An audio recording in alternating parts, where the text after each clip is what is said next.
Hello, everyone.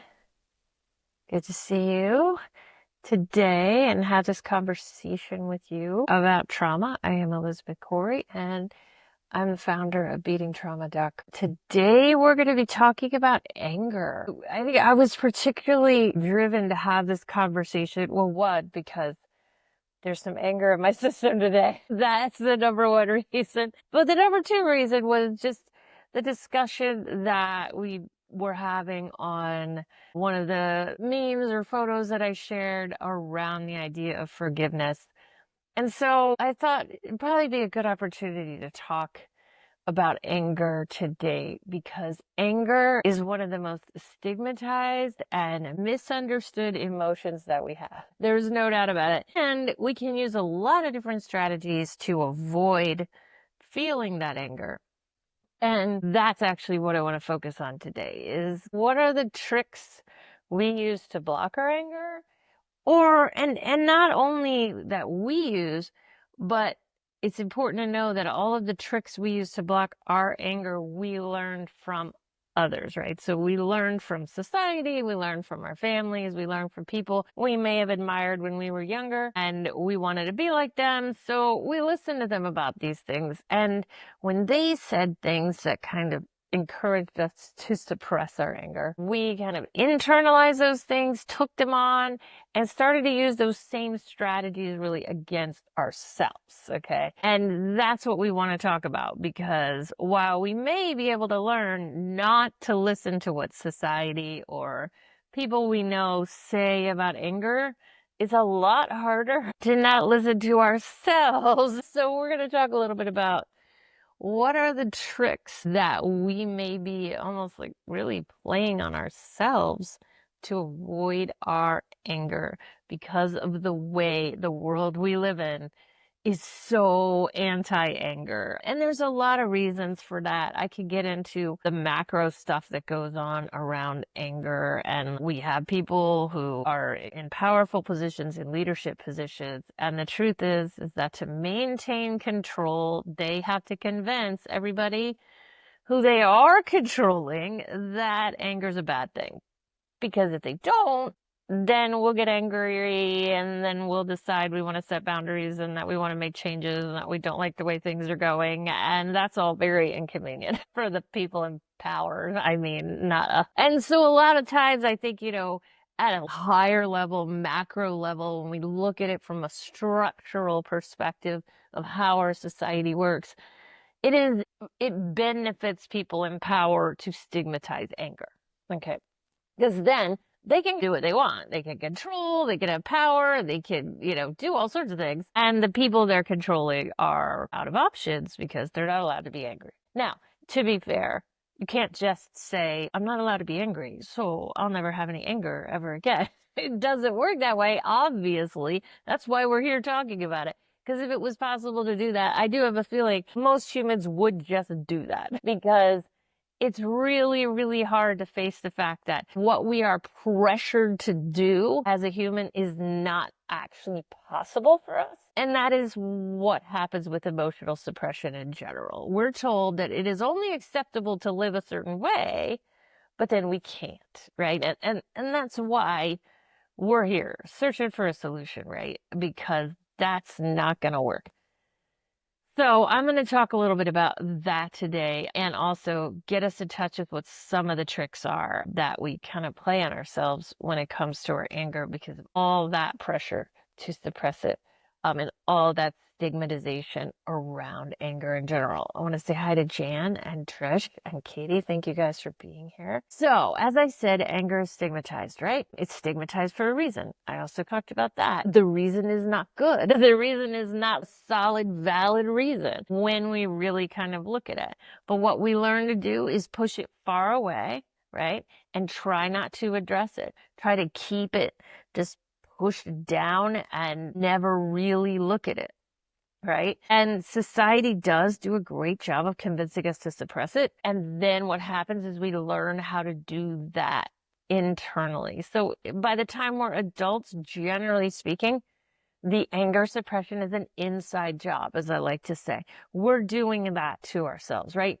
The two parts who are usually responsible for the suppression of the anger within us are going to be that controller and that karmic kid. So these are two of what I refer to as defenders who are generally and strongly opposed to anger.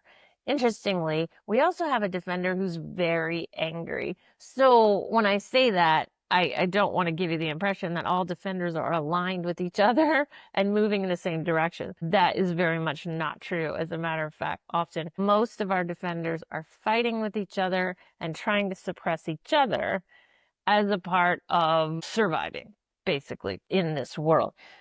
But the controller and karma kid are very much afraid of our anger. And they have lots of reasons for that. Mostly the controller's afraid of our anger because they want to fit in. They want to get along in society well. They want to appear to be, well, honestly, with the controller, they would like to appear like they're a robot, like very robotic, absolutely no emotions shown. Because as a society, we have a tendency to value that, right? We value people who can be in horrible situations and show absolutely no impact, no emotion, no response whatsoever. The more stoic you are, right? The more our society says, you're great, right? You're a good one. And our controllers know that.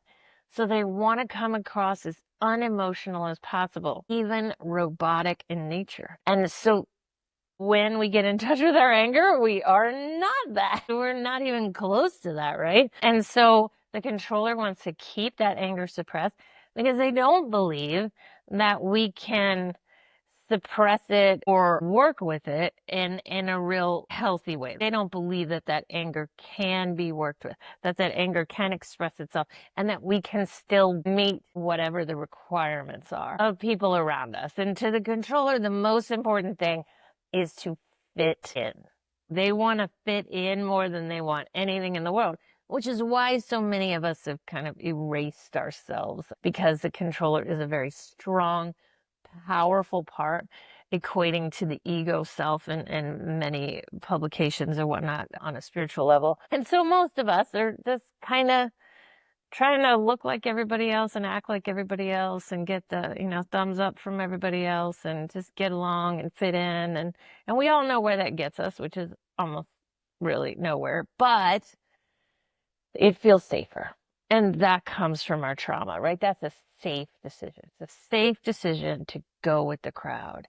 And in our world, anger is not considered a good thing by the crowd, right? And so many times the controller will be in our system labeling our anger. They'll be saying things like, don't get in touch with that part. They're a monster.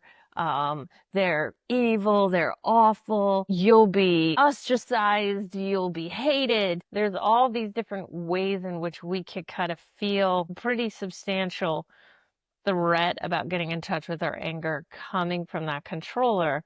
On the other side, we have the karma kid.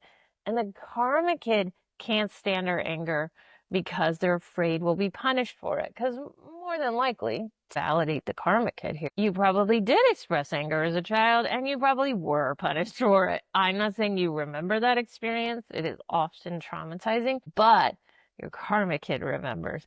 So you're going to have that controller wanting to fit in and that karma kid wanting to avoid punishment. And those two parts are going to be very active when your anger starts to rise up. Okay. Again, your anger itself can come from several parts. One is a mean kid, and the mean kid is a defender. The other are your freedom fighters. Your freedom fighters are very angry about all that they have not been able to do on an authentic level in this world. And they've been blocked a lot, and they're really furious about it. And so they're going to have a lot of anger as well. So that's, if you're feeling angry, is probably one of those two types of parts showing up for you. I want to say hi to Carrie and Amanda. Thank you for joining. So when we are feeling the anger under the surface, which by the way, often will look like anxiety. So I want to be honest that because we're pushing that anger down a lot of the time, it will show up as anxiety, which I like to sometimes refer to as the battle of the parts. The battle of the parts is we've got these angry parts trying to come forward. We've got these defenders pushing those angry parts down. That battle, which can be pretty significant, can create a tremendous amount of anxiety in our system. As a matter of fact, while we can suppress a lot of different emotions and have it show up as anxiety, oftentimes the most intense anxiety we feel is the anger trying to come out, because there's just a lot of charge around anger, right? It has a lot of energy to it, which means it takes a lot of effort to shove it down, right? So most of the time when I have the biggest anxiety in my system, where I'm really getting to that place where I can't breathe, and the heart is racing, and I'm on the couch going, oh my gosh, that's usually because there's anger under the surface. Whereas, yes, there can be other reasons why we suppress. There can be other emotions we suppress. But anger's going to be a biggie, especially if the anxiety is very, very intense. So something to keep in mind, because it is a clue, right? And we're looking for clues. A lot of us have pushed so much of our emotion away that it's really hard to see what's there, and it's really hard to interpret what's there. So I want to give you some clues today about the tricks that your defenders may be playing to keep you away from your anger, but also how you can kind of see it. And that first one I'm talking about here is the suppression, just the pushing that anger down. And one of the best ways you're going to be able to identify that's happening is anxiety. Now, a lot of us are even denying the fact that we have anxiety, because anxiety looks very different for lots of different people, right? That's how it is. And so you may even have anxiety and your controller is telling you you don't have anxiety. So you may have it, maybe suppressing the anger. And the clue that you're suppressing the anger isn't even clear to you yet as being an anger suppression thing. That's fine, but keep watching for that, because when we're really dissociated, we're just not connected to the body enough to even know that we're having these symptoms in the first place. So it's important to watch for that. So the next sort of trick that our defenders will use to keep us out of our anger is what I call keeping us in our heads, okay? It's sometimes I like to refer to it as we're zipping ourselves up and we're living right here, okay? This is being the frontal lobe, not the forehead, but we're zipping ourselves up here because if we live here, there's no emotion, right? Now, to be fair, there's no physical body-based emotion. The emotion is still driving everything going on in your head. And yes, emotion drives thoughts, not the other way around. There's going to be a lot of people who want to argue with me about that. But I can tell you, the emotion is there first. We just don't know it because we're so zipped up, right? We're so dissociated from those emotions. We don't know they're there. So the thoughts are originally driven by emotion. That doesn't mean, however, that the thoughts don't fuel the emotion, which fuels the thoughts, which fuels the emotion, and around we go. I'm just saying, if there's a which comes first, the chicken or the egg, it's gonna be that emotion. That's where it starts, okay? I know lots of people do argue with me about that because I have a blog that says it and I get lots of comments of people arguing with me about that. But I promise it starts with the emotion. We just aren't necessarily connected to it because of the dissociation. So the second one that I'm talking about here is the dissociating into the mind, into the frontal lobe, keeping us in our heads, keeps us away from that body-based physical emotion, right? And this is particularly strong often with anger because it is so stigmatized. The way you can tell that you're angry is actually by watching your thoughts and what they're doing, okay? This is like PhD level emotional intelligence stuff. This is hard stuff. But if your thoughts are cycling around, I call it the spin cycle, right? So if your thoughts are cycling around about how this person has harmed you and that person has harmed you, and can you believe this person did that thing, and you've got that sort of going on in the mind. A lot of times the thoughts in the mind that are being fueled by the anger are actually going to keep the focus on now. This is a very powerful trick the controller pulls with us, where they're like, no, no, no, no. If there's any emotion, it's just about right now. It's not about the past. The past is the past. The past is done. We're done with the past. We're finished with the past. This is just about now. Let's talk about how that person just cut us off on the road. That's why we're angry. Okay. So that's a trick. That's a strategy that our defenders use to keep us from recognizing that we're really angry about a lot of things that happened to us when we were kids, and it's totally understandable. Okay. But the controller's going to keep those thoughts about now, and they're going to keep you spinning about now. And when you catch that, okay, when you catch it, when you see it, when you catch the trick, that's when you can really begin the process of coming back down into the body and getting in touch with what the anger is really about. Sometimes I tell people, start off by writing from what you're angry about in the current moment, but let that kind of stream of consciousness move into things from the past, because it often is about the past. It's about the pattern. Something has triggered us that is a pattern that we're angry about, not necessarily about this moment right now. And the more we write from the anger, the more we catch the pattern, the more we see that it's there. So that's really beneficial to us. However, if we're just writing from the mind and telling stories about how angry we are, it doesn't have the same impact. So we really want to kind of work to ground into the body and write from the anger about the pattern as opposed to just about that thing that's happening right now. However, if that's where you need to start there, and it's fine. I'm not going to tell you not to do that. It still helps. Any writing helps. If it's from the mind, helps maybe a little less, but it's still important. Eventually, our goal is to get into the body and write from the emotion directly. And that's really where we're going. But some of us will need to start with the mind just to get going, and that's fine. So that's the second trick. And that's one where we can, in both cases with these tricks, we can really use, if we're watching and we're paying close attention, we can use our awareness to see it happening and catch it and kind of get below it, right? Get underneath it, figure it out, right? So that's what we're trying to do. The next one, this one is actually fueled from the conversation that was happening in my little forgiveness photo that I posted the other day. Well, the controller will lecture us. So in our heads, we will hear a lecture that says we need to, now this is paraphrasing. It could come across many ways, but we need to rise above the anger, right? We shouldn't be feeling angry. We should be better than that, right? The past is in the past. Forgive and forget, right? Just let it go. Okay. Now, there is actually nothing wrong with several of these phrases. The past is in the past is always wrong. But some of these other ones about letting go and all of these things, yeah, okay, there's something to that. The problem is when the controller's in charge, they're in what I call bypass mode. So they want to bypass the emotions that are still in the system and move into a decision in the head, right? The decision that says, I'm no longer going to be angry. Okay.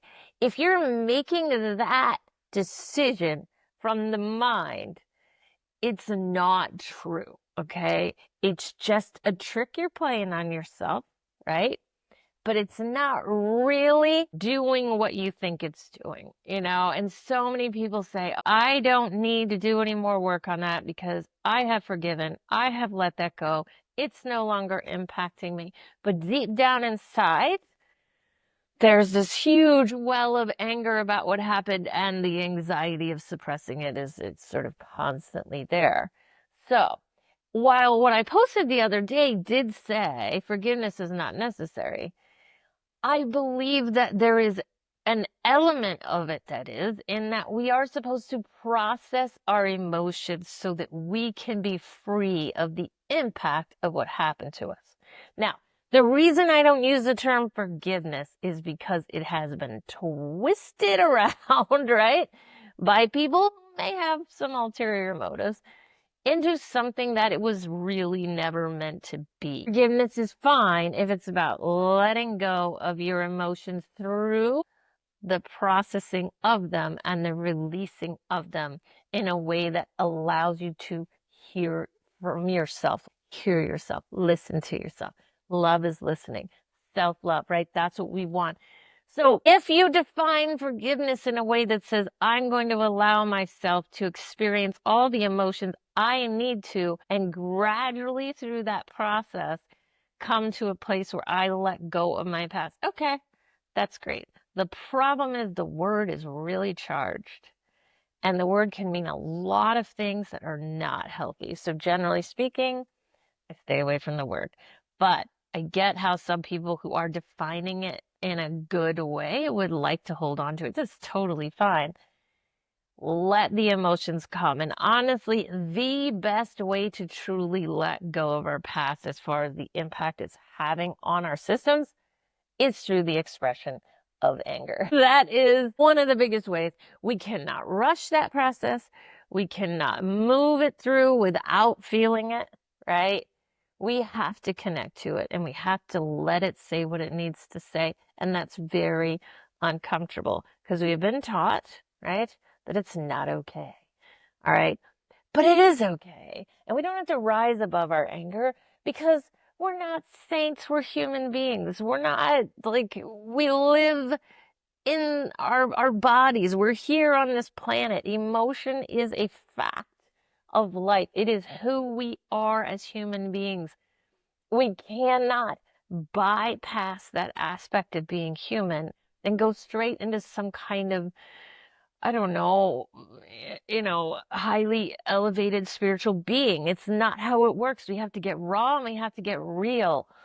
And then deciding in the mind, I've forgiven, so I'm done with that, too early is going to be a problem for our healing. So that's a big thing that I wanted to put out there today. It's way too much information for me to try to write in the comments. So I just kind of wanted to address it through the process of this live stream. But that can be something that holds us back. So it's good to kind of be aware that that may be in there and it might be holding us back. But I also want to let people know, if you're defining forgiveness as something that is a slow, emotional releasing the impact of our trauma, great, go for it. I just want to be careful with the word, that's really important for me. So the last trick I wanted to talk about today is actually going to be something that comes largely from the karma kid, okay? And this is going to be, well, in a mainstream way, I'll just say depression, okay? Depression, or what I refer to as an onslaught of futility coming from the karma kid, is going to be a big way that we block ourselves from feeling our anger.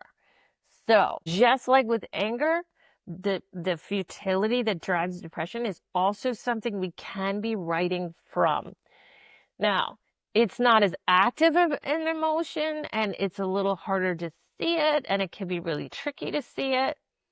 But if you're feeling paralyzed and if you're feeling stuck and there's anger there and you can't get to it, this can be an excellent way to start breaking down some of that block that may be there that doesn't seem like it. This is why it's tricky. It doesn't seem like it's blocking anger, but actually it is. As a matter of fact, it is the major emotion that blocks anger other than the fear that comes from the controller karma kid as well. When you start to feel futility, when you start to feel like, oh my gosh, I just can't get off the couch, I can't do anything that I had planned, or maybe you can just kind of work your way through the day, but it kind of feels like you're swimming in something really thick and unpleasant. That is usually that futility that drives depression. You want to write from that, right? So we want to write from the futility because you can write your way through a depression and out the other side. It is possible, but you need to hear from the karma kid directly and in first person, right? And this is something I feel very strongly about because it could be something that holds us back in a big way and it will block your anger. It will keep you from feeling it. And a lot of times I've noticed in my own life, when I'm feeling angry, all of a sudden I feel like I've been hit by a truck. It's like, what just happened to me? That's the futility coming in and it's stopping. So that's when we write from that feeling of what's the point? It's my favorite futility writing prompt, but there's lots of them, right? What's the point? It's never going to change. It's never going to be better. And a lot of times, even the futility will say, what's the point in feeling that anger? Because it's not going to change anything, right? It's not going to change anything. Ironically, feeling our anger changes us from the inside out, and it changes everything. Everything. So it's a little bit ironic that that's sort of what it says, but that's just what it says. So getting to do that futility writing that literally can be talking about the anger specifically can be very powerful. Let's see, what do we have here? Tips on how to navigate the intense fear of the injustice that a narcissist will inflict on us, e.g. a boss at work who is seeking revenge. I feel like my anxiety of what they will do is unimaginable. So highly related to anger, but it is in a sense because I guarantee you're angry with this guy or this woman, I don't know. So one of the best things we can do is really processing the fear.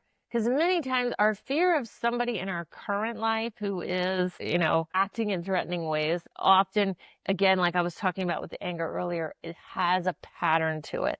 We've seen this pattern before. We've been treated poorly in the same kind of way before. We've felt threatened before. Okay. So if we can connect with the pattern, the fear pattern that says this person's going to get me, there's often kind of a powerlessness in that reaction too, because when you were a child and you were in patterns like these, you really didn't have any power. That was actually true. So we need to work with that powerlessness by writing from it, by writing from the fear of this person.